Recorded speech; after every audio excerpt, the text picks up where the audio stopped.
Hey everyone, it's Simon, and today we're talking about my workhorse, the Sony Fs5.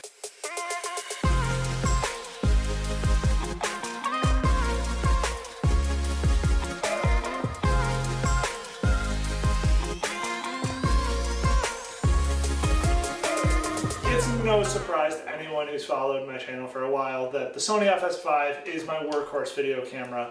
It's definitely one of those things that's evolved over time. When I first bought this camera in January of 2016, I was really just digging into video more in the depths of really wanting a solid video camera. And now I've used this thing for a few years. Now I've used this thing for a few years, and I've really kind of started to hone in on making it so that it's an easy camera for me to use, to pick up, break down, that kind of thing. A lot of times when I'm working, especially when I'm overseas, things are happening really fast and I have to be ready for it. So being able to just pick up the camera or be able to be up and running in under 5 minutes is huge. I know a lot of cameras that just to build it out from coming out of a bag takes like 15 minutes, then powering up and all that stuff. Whereas this, I can be up and going very, very quickly.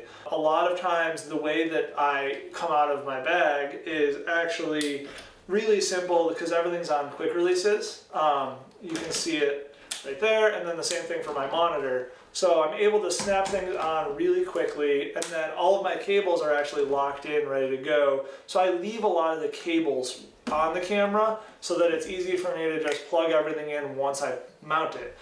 The biggest addition recently is the Atomos Shinobi. This has been a huge lifesaver for me since I picked it up earlier in the year because it's the first 5-inch monitor I found that can be daylight viewable, but also has some really good settings in it. So that way, the big thing for me is focus peaking that works really well, and then also a pretty good histogram. So that way I'm able to keep everything focused. One of the things about the Fs5, if you're going output with HDMI, is that you can't use the viewfinder screen and the monitor screen at the same time. You have to pick one. And I like having the viewfinder screen as like a just in case the batteries all die for the monitor, because again, things happen when I'm working overseas that I can't charge, so it's a redundancy that I'm always able to use the camera. Also, I'm able to leave all of my settings on the viewfinder screen and keep a clean image coming through onto the monitor, so I'm able to focus on the peaking and the histogram a little bit better, but then I'm able to keep my audio waveforms and all of the other settings that I want to know on the viewfinder.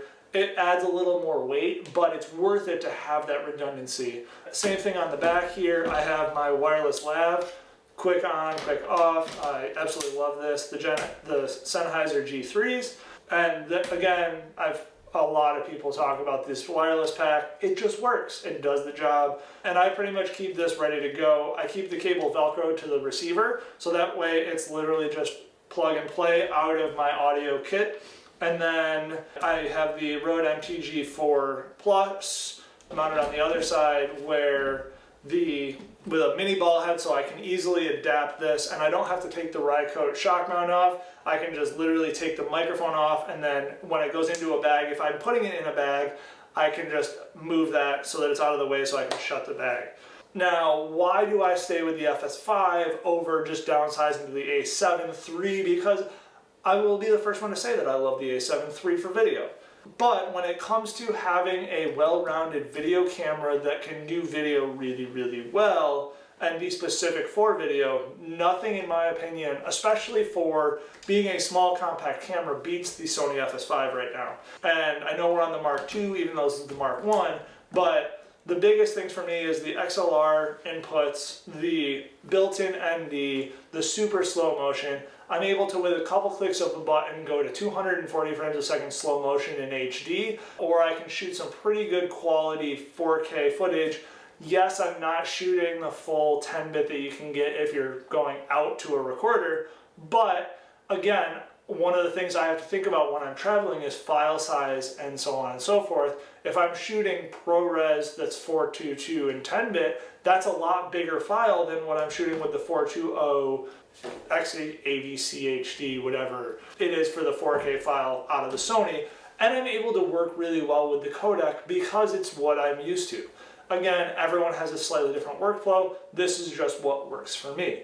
Also, the way that I have all of my cables set up, it's really streamlined. So I have full access to my top handle really quick. I'm able to bounce around and do whatever I need. And one of the cool things for me is I have what I call my Ghetto Easy Rig, where I use a Peak Design strap attached to my backpack, and then I just clip into this anchor, and I can let the camera hang in front of me with my backpack and still be able to shoot, and I'm able to have the 3 points of contact. But because I'm so tall, I can't shoot from a shoulder mount. So it keeps it nice and easy for me to be the normal person's height, like eye level, when I'm shooting, but still maintain that nice stability instead of just kind of hand holding it in space where you kind of get some shaky cam. And I'm notorious for it. I've got a buddy named Scott that has called me out when he's been editing for me. And then it also just makes it easy where if I'm walking around and I have the camera strapped on the front of me, I'm able to just literally flip it on and turn and shoot if something comes up that we want to get captured. I could probably do something similar with the A7s, but it's not quite as efficient as this, in my opinion. Those are really the big reasons why I stick with this camera. Also, the battery life with the BPU-60 batteries. They're super small and lightweight, but I'm able to get most of a day out of a BPU-60 battery. I'll usually carry 2 BPU-60s and a BPU-30 with me in the field. That way I know I can get through a day. And that's probably about the same amount of size as a 90 watt hour Anton Bauer mount or V-mount battery. Even though those are starting to get smaller, these are still tiny, and they have been since the beginning. Absolutely love these things. And it just makes me nice and nimble and quick. The one thing that you do have to do with the FS5 is make sure you're shooting a nice high-speed card. Right now I'm using either SanDisk Extreme Pros, or I'm slowly switching over to the Sony cards, because the new Sony SD cards, especially the tough cards, are amazing. They're just really expensive, so it's been a slow process to switch my memory cards over. Also, the Sony cards shoot at like 300 megabytes a second, which is crazy fast. So I'm able to not have to worry about any backlog issues where the camera's trying to buffer. So yeah, that's why I use the Sony FS5 as my main camera. It's a beast, it's a workhorse, it's tiny and lightweight, and I love it. Stay tuned for the next video. See you guys next time.